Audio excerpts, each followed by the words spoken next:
désert de l'Orient, portant ce magnifique chapeau. Mais qui est ce cavalier gros? Stop!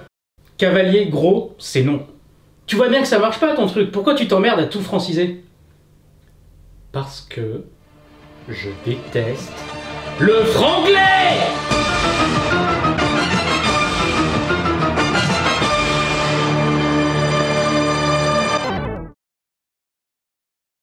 Dans la série des reboots, remakes et autres réadaptations, il n'y a pas que les films qui se font la guerre, il y a aussi les dessins animés. Beaucoup moins, c'est sûr, même au niveau des dessins animés de super-héros, ce que je trouve surprenant.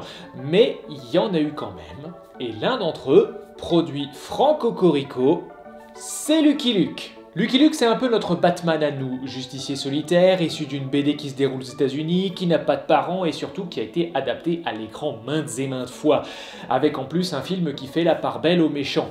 Et on n'est pas là pour faire une comparaison exhaustive de toutes les adaptations, même si ça pourrait être intéressant, surtout quand Wikipédia indique que le premier film Lucky Luke était une adaptation avec Pierre Perret et Robert Hossein, mais ironiquement sans Lucky Luke comme personnage. Je ne sais pas qui tu es, ni ce que tu vaux, ni où tu te caches, mais je te trouverai. Et je te téléchargerai.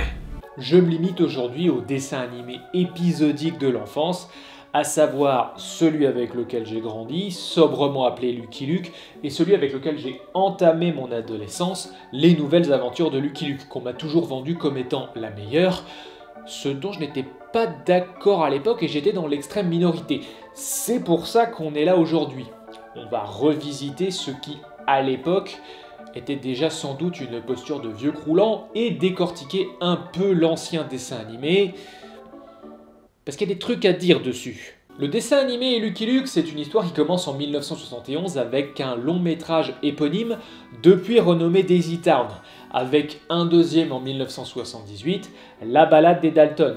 Deux films avec un héritage varié, mais qui ont leur qualité, et c'est pour ça qu'en 1983, une série animée est produite pour capitaliser, financée par Gaumont et Hanna-Barbera? Oui, les productions américaines qui, avec une histoire de cow-boy et d'indiens, a vu une opportunité de pénétrer le marché américain. Mais Hanna-Barbera, c'est aussi beaucoup de productions dans les années 70-80. C'est des séries livrées par sac de 100 kg avec une qualité très inégale et du recyclage de plans en cascade. Il suffit d'observer les vieux épisodes des Fous du Volant ou de Scooby-Doo pour s'en rendre compte, avec des personnages un peu rigides qui marchent sur un arrière-plan flou passe-partout, ce qui est un peu la signature visuelle de ces productions où on a l'impression que l'avant et l'arrière bougent à deux vitesses différentes. Un problème qui s'est propagé à d'autres adaptations de BD, notamment les Schtroumpfs. Il y avait donc de quoi s'inquiéter pour cette adaptation de Lucky Luke. Et c'est vrai que si parfois on retrouve ce style caractéristique, dans certains épisodes plus que d'autres d'ailleurs, globalement, le niveau d'animation est un peu plus relevé que les séries propriétaires d'Hanna-Barbera. Mais d'un point de vue général, ça ne veut pas dire grand-chose. Bien entendu, on est loin du niveau des deux films d'animation, avec avant tout des monologues graphiquement ultra recyclés où seule la tête bouge ou presque. Les retrouvailles me touchent vraiment beaucoup. Mais on retrouve aussi des gros doigts et des expressions pâteuses, ce qui casse un peu le mythe des duels mythiques de la BD, par exemple Lucky Luke contre Billy the Kid, où le graphisme fin de la BD montre l'évolution psychologique de Billy, très mitigé dans le dessin animé. Non, je peux pas supporter ça, laissez-moi tous tranquille. Je suis un bandit, je suis pas un honnête homme. Après, c'est quand les producteurs évitent pas purement et simplement le sujet. Afin de pouvoir passer à la télé américaine, le matériel source a été amputé du politiquement incorrect. Lucky Luke qui fume, les représentations des Noirs et des Chinois, mais dans certains cas, des situations bien plus complexes sont tout simplement ignorées.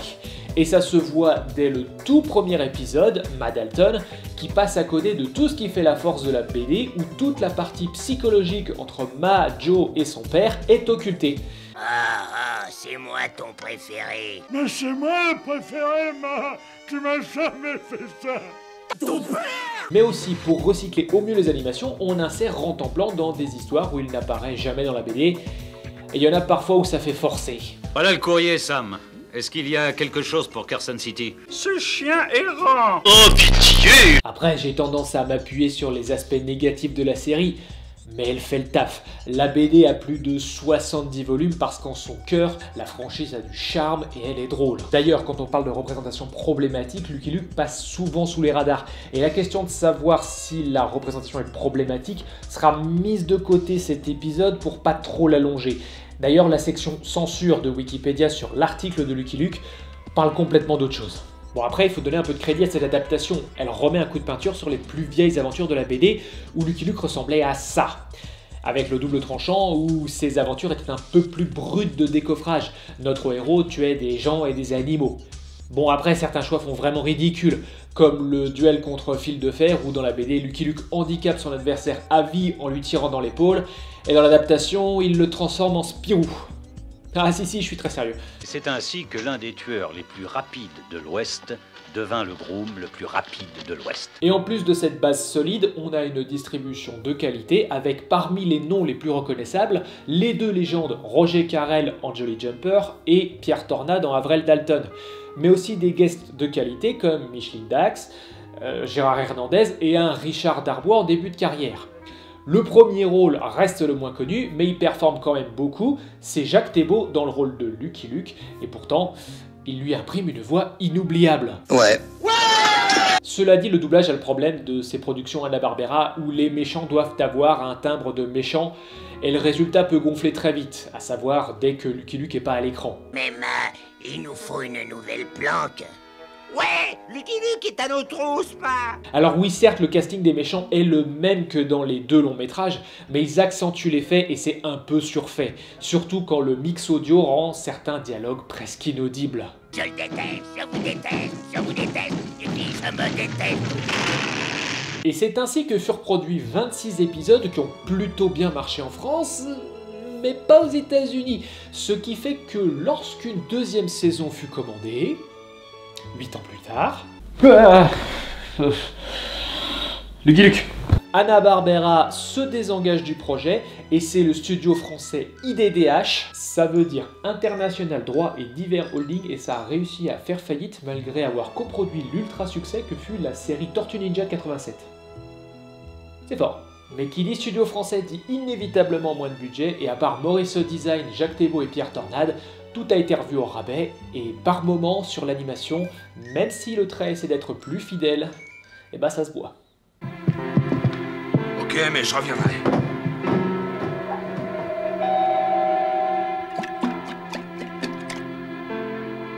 Les voilà. Ceci étant dit, libérés des contraintes des studios américains et de leurs lubies bizarres, les personnages ont tous une voix d'être humain plutôt qu'une caricature de mangeur de chatons. Encore, mais moi j'ai rien eu. Ce sont des immigrants, ils sont pauvres. Les adaptations sont un peu plus fidèles scénaristiquement, même si de toutes petites histoires sont parfois étendues à un épisode complet. L'exemple le plus marquant est le Passage dangereux, où les Dalton n'ont rien à voir avec la BD, et les personnages de couleur sont de retour. Une fois de plus, on va pas débattre de leur représentation aujourd'hui. Sucre, pas trop. C'est sucre. À part les voix et certains points d'animation, et bien entendu le générique, il n'y a pas beaucoup de différence entre ces deux saisons.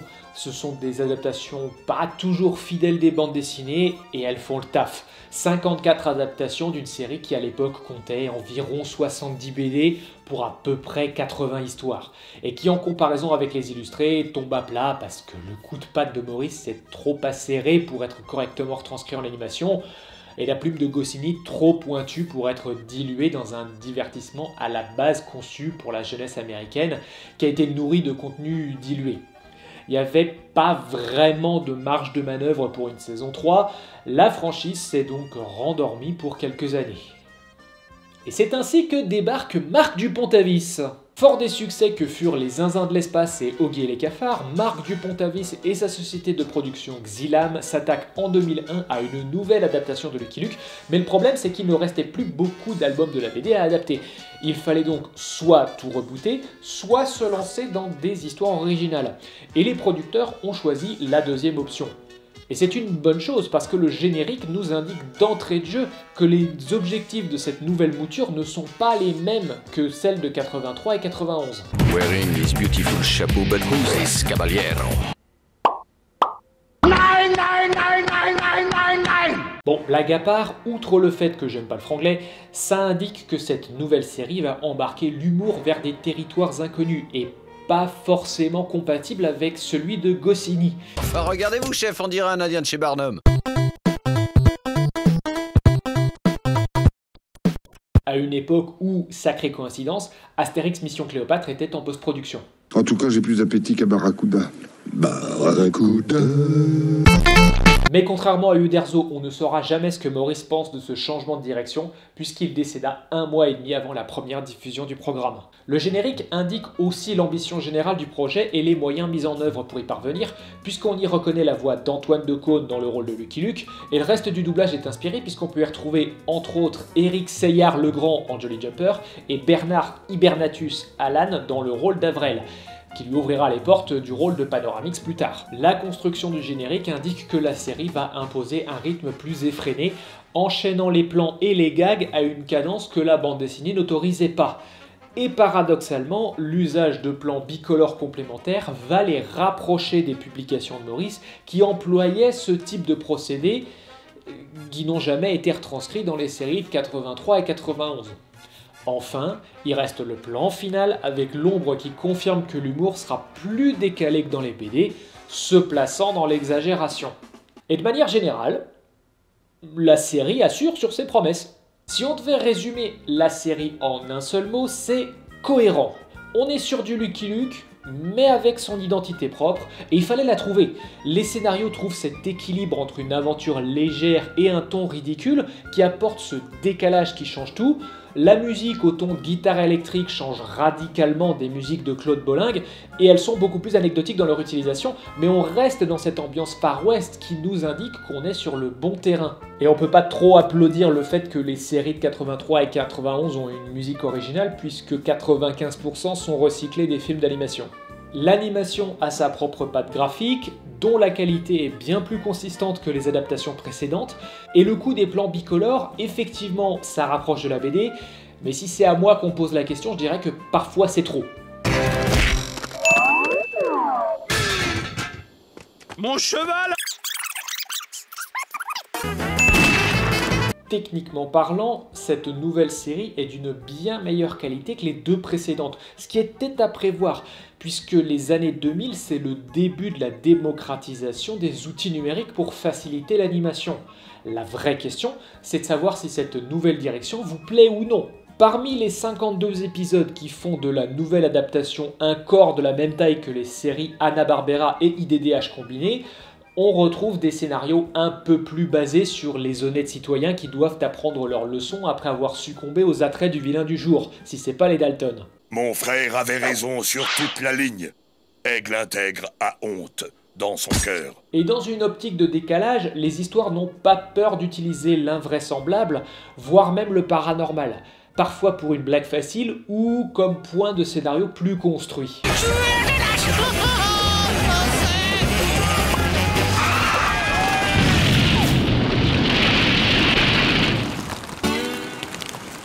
Et si ça casse le mythe de Lucky Luke pour vous, j'ai bien peur que vous ne soyez pas le public de ces nouvelles aventures.